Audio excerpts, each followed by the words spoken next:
Hola, hola, buen día, ¿todo bien? ¿Me escuchan? Sí, doctor. Muy bien, perfecto. Entonces vamos a comenzar nuestra clase de fisiología. Ahora vamos a entrar en la unidad académica de sangre. Vamos a ver la unidad académica de sangre, el tema 1 de sangre. ¿Ya? Entonces vamos a ponerle la diapositiva. Vamos a comenzar.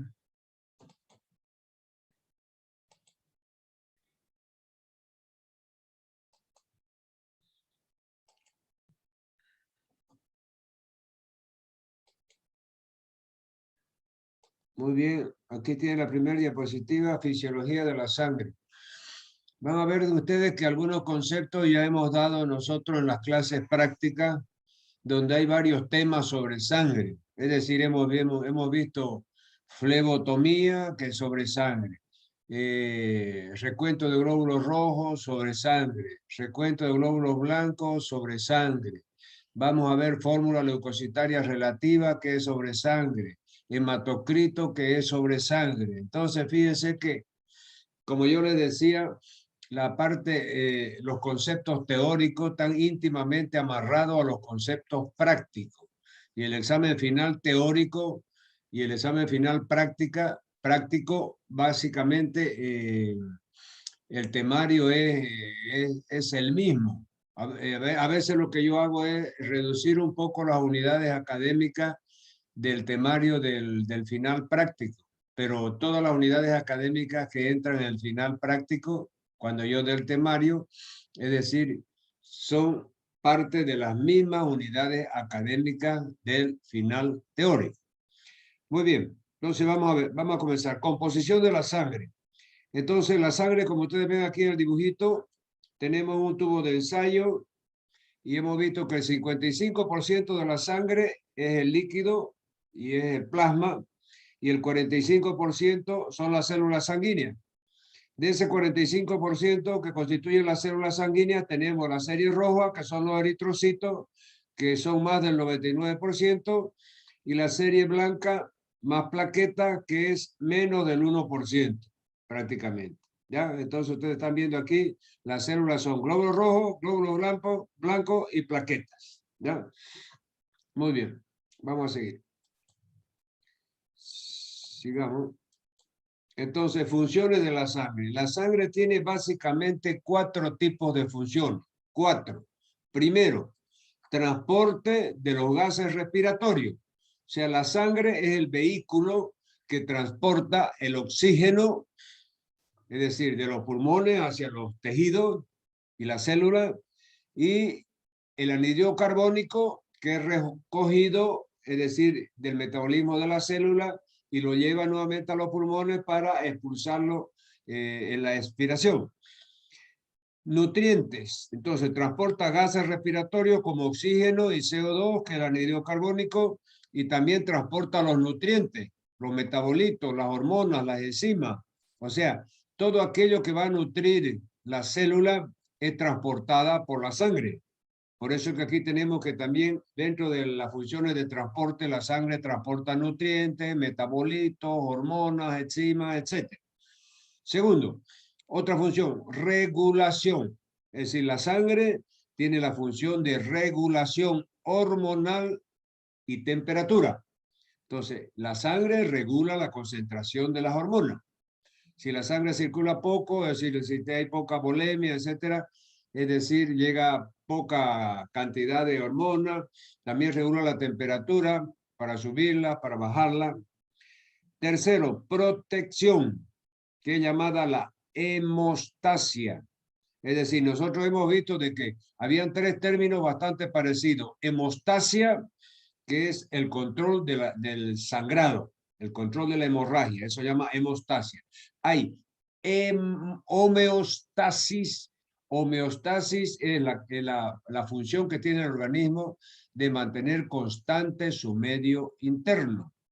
Y hematosis, el tercer término bien parecido, que es el intercambio alveolo capilar que se produce en los tabiques interalveolares, donde entra el oxígeno y sale el anhídrido carbónico. Entonces, fíjense que esas son las 3 palabras bien parecidas: hemostasia, homeostasis y hematosis. Entonces aquí lo que estamos viendo, la sangre tiene esta capacidad de hemostasia, que es decir, intervenir en la coagulación de la sangre y contener la hemorragia, controlar la hemorragia. Entonces, ¿y cómo lo hace? Con las plaquetas. Las plaquetas se agregan, forman el trombo con la fibrina, etcétera. Ya vamos a ver más adelante. Y de esa forma la sangre interviene en la hemostasia, que es el control del sangrado. Inmunidad. Inmunidad porque por la sangre circulan los glóbulos blancos o leucocitos, que recién hemos visto en la parte práctica, intervienen en el sistema inmunológico. Teníamos los linfocitos T y los linfocitos B, que vamos a ver más adelante detenidamente.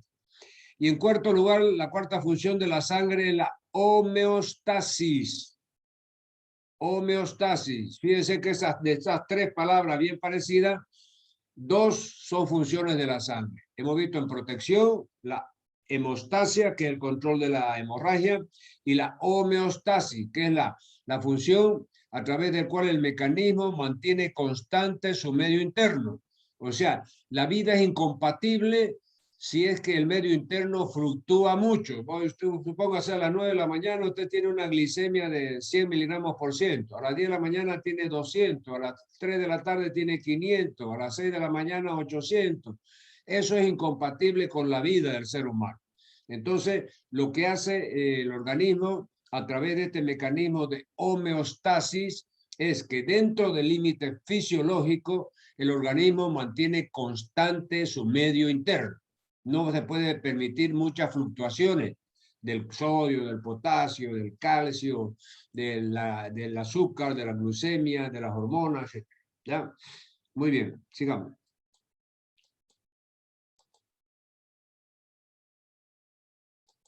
Vamos a la próxima. Aquí está entonces nuevamente, fíjense ustedes, elementos formes de la sangre, o sea, elementos no formes que está a la izquierda. No forme quiere decir que es el líquido que es la sangre. Y elementos formes que está a la derecha son las células que están en la sangre. El elemento no forme, que habíamos sido los líquidos, tiene agua, proteína y electrolitos. Y eso constituye el plasma, que es el 55% del volumen sanguíneo. Es líquido. Y ese líquido está formado por tres elementos. Ese líquido es el plasma. Agua, proteínas y electrolitos. Y ahora, elemento forme, o sea, las células sanguíneas, ya le hemos visto, son las células blancas, leucocitos, las células rojas, eritrocitos y la plaqueta. Nuevamente hemos repetido eso. Sigamos. Ahora vamos a ver cómo se producen los eritrocitos. Ya la producción de eritrocitos o glóbulos rojos. Entonces, fíjense que los eritrocitos o glóbulos rojos tienen tres lugares donde se producen desde el momento desde el momento de la concepción del nuevo ser hasta el momento del parto. Fíjense que en las primeras semanas de vida embrionaria, los eritrocitos se producen en el saco vitelino. Todo esto ustedes ya lo deben conocer de embriología, que es una materia del primer año, ¿de verdad? Entonces, solamente estamos repasando y dando un pantallazo. Entonces, la producción eritrocitaria en la primera semana de vida embrionaria, saco vitelino. El segundo trimestre de gestación, ahí ya se produce en el hígado, en el vaso y en los ganglios linfáticos. Hígado, vaso y ganglio linfático. Y ya en el último mes del embarazo, y inmediatamente después del parto, ahí ya los eritrocitos se producen en la médula roja. De ahí en adelante se van a seguir produciendo ya solamente en la médula roja. Pero fíjense que antes, durante la vida fetal, tenemos saco vitelino, primera semana. Después tenemos segundo trimestre, hígado, vaso y ganglio linfático. Y por fin ya al finalizar el embarazo y después del parto en la médula ósea. Muy bien, sigamos entonces.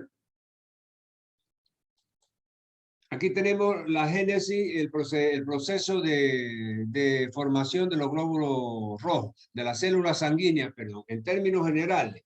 Ustedes saben de que las células sanguíneas tienen un tronco común y después es que se van es decir, desgajando prácticamente en ramas ya individuales, pero el tronco común es el mismo.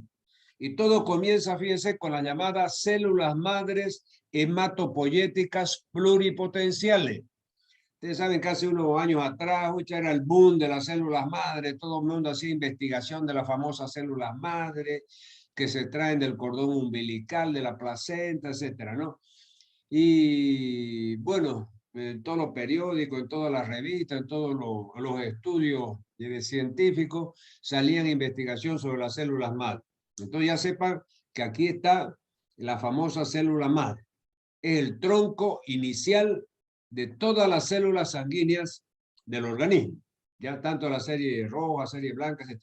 Y esa es la facultad que tienen estas células madres hematopoyéticas y pluripotenciales, de que se ha estudiado mucho, se está investigando, porque si se pudieran cultivar estas células madres hematopoyéticas pluripotenciales, se podría obtener, es decir, fabricar de una forma medio semi-artificial otros tejidos, cualquier tejido, porque la célula en madre hematopoyética pluripotencial puede dar origen a cualquier tejido, tejido conjuntivo, tejido nervioso, tejido muscular, etcétera, ¿no? Entonces, aquí está la famosa célula madre hematopoyética y pluripotencial. Entonces, esa va a dar origen a las células madres comprometidas. Y las células madres comprometidas ya van a dar origen a la unidad formadora de cada colonia de eritrocitos, que vamos a ver más adelante. Pero fíjense que estos tres primeros peldaños, estas tres primeras generaciones, es decir, tienen una potencialidad bárbara a estas células sanguíneas. Estas células madres, como les digo, pueden generar toda clase de tejido y pueden generar todo tipo de células sanguíneas, las células madres. Después ya el segundo escalón, la segunda generación, ya se llaman células madres comprometidas. Estas ya controlan los inductores de proliferación e inductores de diferenciación, que se llaman. Vamos a ver más adelante. O sea que a través de estos elementos proteicos, el organismo va a inducir al tejido para que prolifere y para que se diferencie. Porque usted sabe, las células pueden proliferar, es multiplicarse, ¿no? Y también las células pueden diferenciarse. O sea, al comienzo, supóngase, puede ser una célula de epitelio cilíndrico. Después se pueden diferenciar una célula de epitelio cúbico. ¿Se da cuenta? Entonces, y todo eso es debido a unos factores que tenemos en el organismo que se llaman factores de proliferación y factores de diferenciación, que vamos a ver más adelante. Y la tercera generación de esta célula, en la génesis de la célula sanguínea, tenemos ya la unidad formadora de la colonia de eritrocitos. Entonces, vamos a ver la otra diapositiva. Entonces, fíjense que aquí tenemos un cuadro grande donde nos va a dar más o menos un pantallazo. Fíjense que aquí tenemos la célula madre hematopoyética pluripotencial que yo les estaba diciendo hace un momento. Voy a agarrar mi apuntador, ¿la verdad? Entonces, esta célula madre hematopoyética pluripotencial, fíjense que va a dar origen aquí, por ejemplo, célula madre linfoide. Esta célula madre linfoide va a dar origen a los linfocitos T que van al timo, y aquí están linfocitos T, ¿ya? Después de esta célula madre hematopoyética va a dar la célula madre mieloide. Fíjense que de la hematopoyética siguen las células madre comprometidas. Aquí decir célula madre comprometida linfoide, célula madre comprometida mieloide. Entonces esta linfoide va a dar origen a las células blancas. Esta mieloide va a dar origen a los eritrocitos, a las plaquetas, que son los megacariocitos, a los macrófagos, a los monocitos, etc. ¿Ya? Entonces, esta célula madre linfoide va a dar origen a los linfocitos T y a los linfocitos B. Y los linfocitos B van a producir las células plasmáticas, y estas células plasmáticas van a producir los anticuerpos. ¿Ya? Entonces, esto es un pantallazo, eso lo vamos a ir viendo parte por parte. Muy bien, entonces fíjense aquí, regulación de la producción de eritrocitos. Entonces, allá habíamos visto las primeras generaciones de las células plasmáticas. Habíamos visto, la primera es la célula madre, hematopoyética comprometida. La segunda son las células madres comprometidas, ¿ya? Entonces, primero las células madres hematopoyéticas pluripotenciales, de la primera generación. La segunda eran las células comprometidas. Y es decir, y voy a ir de nuevo para que ustedes se ubiquen, para que no se pierdan. Entonces, fíjense, células madres hematopoyéticas pluripotenciales, la primera generación. Eso da origen a las células madres comprometidas y que sufren los efectos de los inductores de proliferación y diferenciación. Y la tercera ya es unidad formadora de colonia de eritrocitos. Entonces ya nosotros estamos en este tercer escalón, ¿ya? Entonces, en ese tercer escalón, la secuencia es esta. Estas células madres, fíjense, hematopoyéticas, pluripotenciales, ¿ya? Van a dar después de la tercera generación los proeritroblastos. Proeritroblastos. Los proeritroblastos dan origen a los eritrocitos, ¿ya? Y entonces, estos eritrocitos, ¿cuáles son los factores que regulan la producción de eritrocitos? Porque el eritrocito hemos visto que es el que transporta el oxígeno a la sangre, ¿ya? Entonces, fíjense que cuando hay reducción de estos factores, disminuye la oxigenación de la sangre. ¿Cuáles son los factores que disminuyen la oxigenación de la sangre? Primero, disminución del volumen sanguíneo. Segundo, anemia. Tercero, disminución de la hemoglobina. Y cuarto, disminución del flujo sanguíneo. Entonces, fíjense ustedes que, y en quinto lugar, EPOC, enfermedad pulmonar obstructiva crónica. Entonces, cuando hay cualquiera de estos factores, o el paciente tiene una EPOC, por ejemplo, enfisema pulmonar, entonces disminuye su oxigenación de la sangre y vamos a ver cómo se activa, es decir, para que aumente la producción de glóbulos rojos. Entonces, 5, en una EPOC hay disminución de la oxigenación. Cuando hay disminución del flujo sanguíneo, siempre el paciente está en shock, está con una hemorragia, disminuye el flujo sanguíneo, ahí también se activa la producción de glóbulos rojos. Tercero, cuando hay disminución de la hemoglobina, por alguna razón, hemorragia también, se activa la producción de glóbulos rojos. Cuando hay anemia, también se activa la producción de glóbulos rojos, y cuando hay disminución del volumen sanguíneo, de la volemia, también se activan los glóbulos rojos. ¿Y cuál es el mecanismo? Fíjense, cuando en estos 5 factores que yo les he nombrado, disminuye la concentración de oxígeno en sangre. Fíjense, oxigenación tisular disminuye. Esta disminución de la oxigenación tisular va a producir un estímulo para que el riñón produzca esta hormona llamada eritropoyetina. Y esta eritropoyetina, esta hormona, es la que estimula a las células madre en la médula roja de los huesos para que produzcan glóbulos rojos.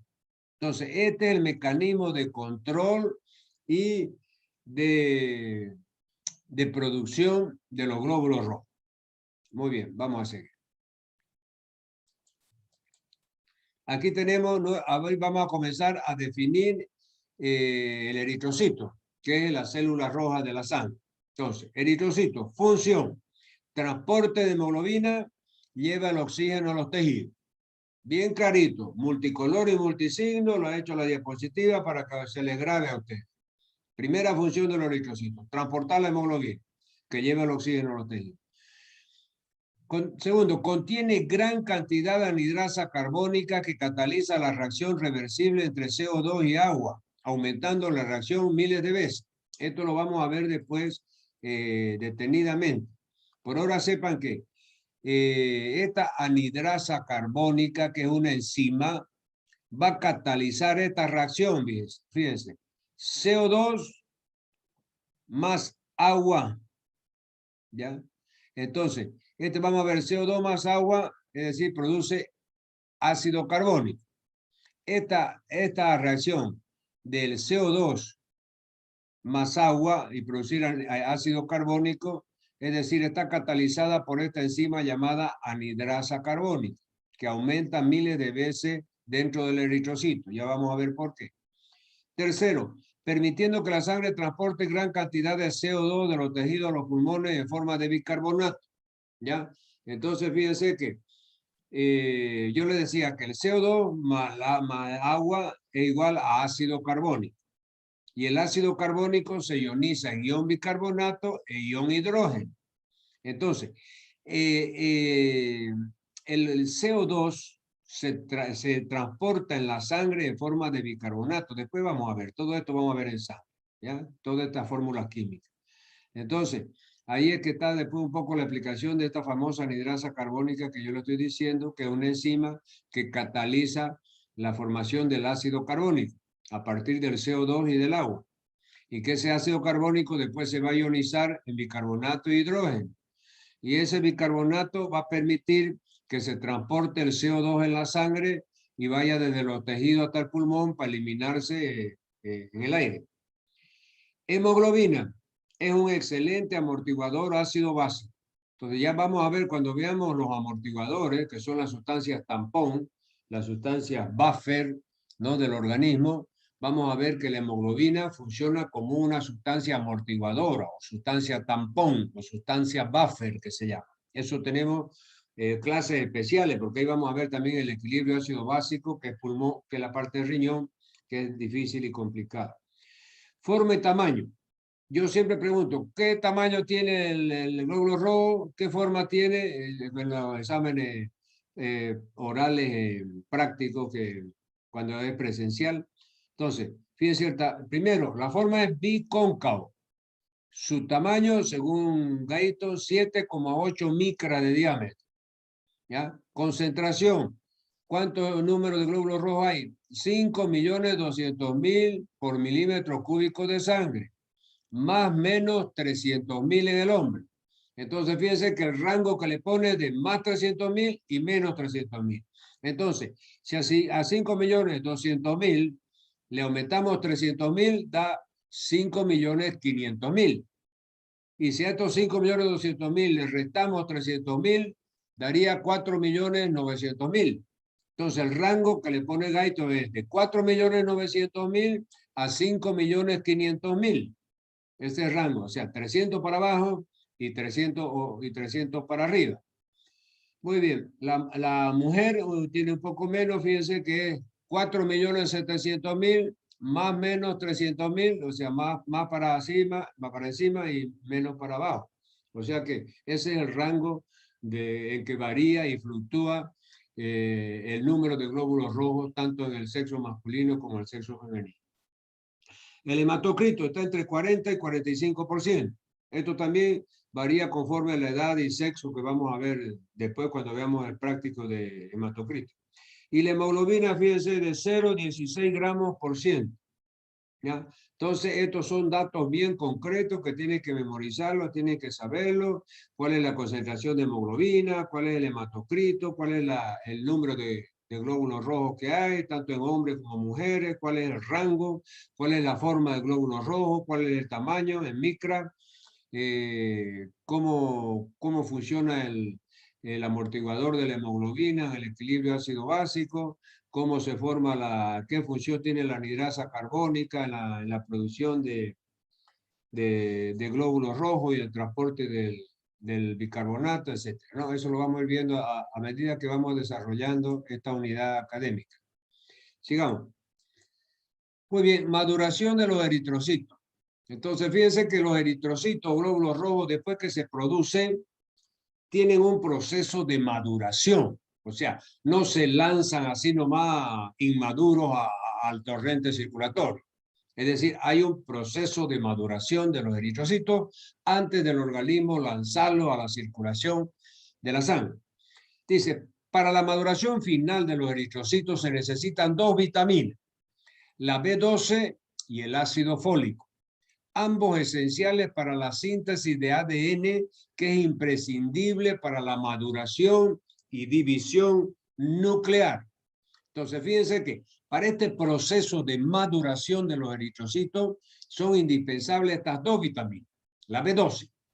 Fíjense que la vitamina tiene nombre exacto, nombre y apellido, son nombres químicos que ustedes tienen que saber.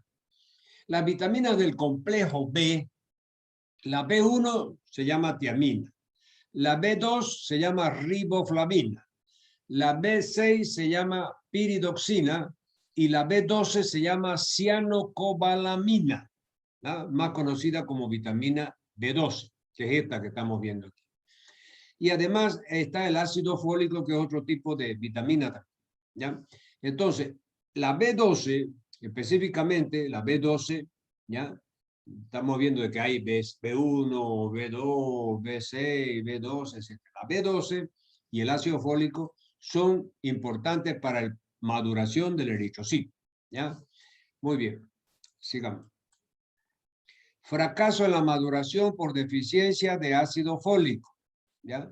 También fíjense que puede haber un fracaso en la maduración del eritrocito por deficiencia del ácido fólico. Fíjense, el ácido fólico es un componente normal de las verduras, alguna fruta, hígado y carne. Personas con alteraciones de la absorción digestiva, como el sprue tropical, presentan dificultad para absorber ácido fólico y la vitamina B12. ¿Ya? Entonces, vamos a ver inmediatamente en qué caso, en qué patología hay alteraciones o fracaso de la maduración del glóbulo rojo. Ya, vamos a ver el primer mecanismo, que es el fracaso de maduración por deficiencia de B12. Ahora acá vamos a ver el fracaso de maduración por deficiencia del ácido fólico. Y aquí, ¿dónde sucede esta segunda parte? Esta deficiencia por esta fracaso de maduración por deficiencia del ácido fólico. Sucede en algunas anemias, ¿ya? Y en algunas patologías donde hay síndrome de mala absorción.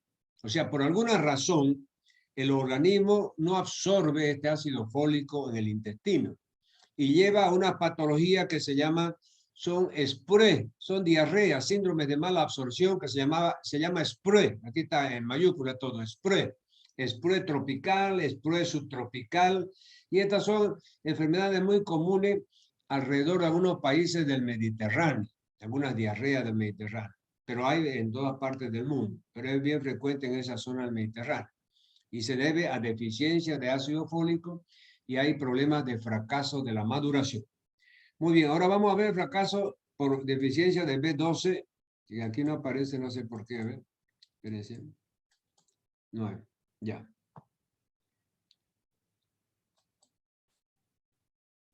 Aquí está. Ya que está aquí cerca, lo vamos a ver. Fíjense, el fracaso de la maduración por absorción deficiente de vitamina B2. Y yo se lo voy a explicar y después vamos a leer ahí y van a ver que es exactamente lo mismo. La mucosa gástrica, la mucosa del estómago, ya produce, ya vamos a ver cuando veamos la parte de digestivo, ya produce una sustancia que se llama factor intrínseco, ¿ya? Es decir, en el estómago se producen muchos elementos, se produce ácido clorhídrico, se produce pepsina, pero también se produce el factor intrínseco. Este factor intrínseco es importante para evitar que cuando usted en la alimentación, en la fruta, en las verduras, en la carne, usted ingiere la vitamina B12, ahí está presente la vitamina B12, usted al ingerir en esos alimentos la B12, el factor intrínseco se une a la vitamina B12 y al unirse a la vitamina B12 impide de que el ácido clorhídrico del estómago destruya esta vitamina B12, que es importante para la maduración del glóbulo rojo. Entonces, vamos a ver en qué situaciones, es decir, ese factor intrínseco no se une a la B12 y el ácido clorhídrico la destruye, entonces ese paciente tiene deficiencia de B12. Al tener deficiencia de B12, hay un fracaso en la maduración de los glóbulos rojos. Y estos pacientes tienen lo que se llama anemia perniciosa, que es una anemia megaloblástica, una anemia donde se ve glóbulos rojos grandes, mayor a 7,8 micras. Entonces, son las anemias megaloblásticas o anemias perniciosas, debido a la carencia de factor intrínseco que hace que la B12 no se absorba y estos pacientes tengan deficiencia de B12. Entonces, fíjense, lo vamos a leer ahora. Ocurre en la anemia perniciosa por atrofia de la mucosa gástrica, que no produce secreciones normales. Las células parietales gástricas secretan una glucoproteína llamada factor intrínseco, que se combina con la vitamina B12 de los alimentos y facilita su absorción intestinal. 2. El factor intrínseco se une a la vitamina B12. 3. Queda protegida de las enzimas digestivas.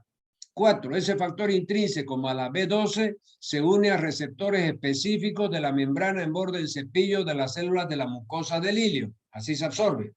Esa vitamina B12 se transporta a la sangre mediante pinocitosis, llevando la B12 y el factor intrínseco a través de la membrana.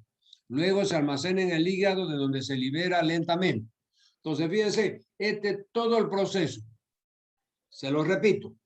El factor intrínseco, que es segregado por las células gástricas, cuando viene el alimento con B12, se une a la B12. Y esa unión, vitamina B12 y el factor intrínseco, después del intestino, en el ileo, se une a las células de borde en cepillo de la mucosa del ileo. Y ahí, por pinocitosis, entra al citoplasma de la célula. Y de esa forma ya la B12 ya está dentro del organismo y se almacena en el hígado y se va liberando lentamente. ¿Ya? Entonces, este mecanismo es el que falla en el proceso de maduración por absorción deficiente de B12 en caso de anemia perniciosa o anemia megaloblástica. ¿Ya? Entonces, ya en ese entendido, podemos volver a donde estábamos para que no nos... Entonces, ácido fólico, aquí está. Ya la B12 también, la anemia perniciosa ya la vimos. Vamos a seguir. Absorción del hierro por el tubo digestivo. Fíjense que el hierro es importantísimo para la producción de glóbulos rojos y tiene que absorberse. Entonces, en el tubo digestivo, fíjense, el hígado ya produce esta enzima llamada apotransferrina. ¿Ya? Entonces, el hígado produce esta enzima llamado apotransferrina y la vierte en la bilis. Ustedes saben que la bilis también la produce el hígado y se almacena en la vesícula. Entonces, al producir bilis, el hígado, dentro de esa bilis está la apotransferrina. Muy bien, ahí en el intestino, cuando la bilis es vertida por el conducto colédoco en la ampolla de Vater, en la segunda porción del duodeno, ¿ya? Esa bilis lleva esta enzima llamada apotransferrina, que se une al hierro, ¿ya? El hierro, fíjense, el ion hierro, con valencia 3, te carga 3 positiva, ¿ya? Y al unirse la apotransferrina con el hierro, el ion hierro, ¿ya? Se forma la transferrina, ¿ya? Esta transferrina en el epitelio intestinal, es decir, a través de pinocitosis, entra en la célula y ya está en el torrente circulatorio. Entonces, esta es la forma como se absorbe el hierro en el tubo digestivo. Fíjense, apotransferrina de la bilis más el hierro forma la transferrina. Esta transferrina se une al epitelio intestinal y por pinocitosis entra también a la célula y ya está en el torrente circulatorio. Sigamos. Aquí tenemos eso es el hierro en el intestino, cómo se absorbe. Ahora vamos a ver cómo el hierro circula en sangre. Entonces, fíjense que en sangre el hierro circula básicamente de dos formas, formando parte de dos compuestos. Fíjense, la ferritina, esto que está en amarillo, es hierro, es la forma como se deposita el hierro en el hígado. ¿Ya? Entonces, la reserva de hierro que está circulando, que hay mucha cantidad, es decir, se deposita en forma de ferritina en el hígado. Es decir, como un depósito, para que el organismo eche mano de ese hierro cuando necesite. Entonces, siempre que ustedes vean la forma en ferritina del hierro, es un hierro de depósito, igual que la hemosiderina. Es otro hierro de depósito. Pero lo que más se nombra como depósito es la ferritina, ¿ya? Y después tenemos la transferrina, que es cómo circula el hierro en sangre, ¿ya? Entonces, fíjense, aquí, por ejemplo, hay un mecanismo a través del cual se regula la absorción del hierro. Pero vamos a ver otro, aquí, mecanismo 2 de la absorción, fíjense un ratito. Ya, entonces, lo que yo quiero es lo siguiente. en su cabeza ustedes tengan claro que la forma que circula el hierro en sangre es en forma de transferrina. Y el hierro se deposita en forma de ferritina. Entonces, cuando escuchen ferritina, siempre recuérdense hierro de depósito, ferritina. Cuando escuchen transferrina, es hierro que está circulando en sangre, ¿ya? Entonces, aquí ya nos está dando un mecanismo a través del cual se regula la absorción del hierro. Entonces, fíjense, cuando la apoferritina del cuerpo está saturado de hierro, ¿ya? O sea, fíjense que el hígado, los depósitos, ¿ya? Donde se almacena el hierro están hasta el tope, están llenos, ¿ya? Entonces tiene que haber un mecanismo a través del cual el organismo pare de absorber hierro en el intestino. Entonces, fíjense, cuando ese hierro, esa ferritina, está hasta el tope en los almacenes, entonces fíjense, hay dificultad para liberar hierro en los tejidos. ¿Por qué? Porque los tejidos no aceptan hierro ya porque el hierro de depósito, ferritina, ya está hasta el tope. El hierro circulante, que es la transferrina, está hasta el tope. Entonces, esos dos mecanismos, el depósito hasta el tope, la ferritina. El hierro circulante, que es la transferrina, está también bien saturado. Entonces, allá en el intestino, la ferritina no acepta el hierro de los eritrocitos. ¿Se acuerdan, no? Que en el intestino la ferritina se unía al hierro y formaba la transferrina y pasaba por pinocitosis en la célula y iba a la sangre. Entonces, todo ese mecanismo de captación, de unión entre la ferritina o transferrina y más el hierro, separa todo y se deprime la absorción de hierro en la luz intestinal. Entonces, ese es el mecanismo a través del cual hay una retroalimentación negativa para parar la absorción de hierro. O sea, ¿cuál era? Cuando el stock de hierro en el hígado en forma de ferritina está lleno y la transferrina, que es la forma en que se transporta unido a la proteína sanguínea el hierro en sangre, también está saturado. Entonces, esos dos elementos de saturación, el depósito en el hígado y el transporte del hierro en la sangre, están saturados, mandan un mensaje para que en el intestino no se siga más produciendo hierro y absorbiendo hierro. Y ya hemos visto con el intestino cómo se absorbía el hierro. Aquí lo tenemos en la diapositiva anterior. La apotransferrina, que venía en la bilis, se unía al hierro y formaba la transferrina. Esa transferrina se unía al epitelio intestinal por pinocitosis y entraba a la sangre. Entonces, ese mecanismo se para, porque está saturado el organismo de hierro, tanto los depósitos como el hierro circulante. Sigamos. Y hay otro mecanismo, además de eso, fíjense ustedes, para asegurarse de que no se fabrique, que no se absorba más hierro, además de asegurarse de que no se absorba más, es decir, el organismo tiene otro mecanismo adicional para parar la concentración de hierro en sangre. Y es que el hígado deja de producir esta apotransferrina. Fíjense que esta enzima llamada apotransferrina es producida por el hígado. Entonces el hígado recibe un mensaje, bueno, señor hígado, usted no va a producir más apotransferina. Entonces, sin la apotransferina, fíjense ustedes que no se produce esto. A ver, no se produce este paso de acá que habíamos visto. Fíjense ustedes. Aquí teníamos, fíjense, aquí en rojo. La apotransferrina que viene por la bilis, producida por el hígado, se une al hierro y se forma la transferrina. Esta transferrina se une al epitelio intestinal y por pinocitosis entra el hierro adentro de la sangre, al torrente circulatorio. Entonces, si el hígado no produce esta enzima que viene de la bilis, que se llama apotransferrina, entonces no hay elemento, pues, el sustrato necesario para que se una al hierro y se forme la transferrina, y esta transferrina se une al epitelio y entra a la sangre.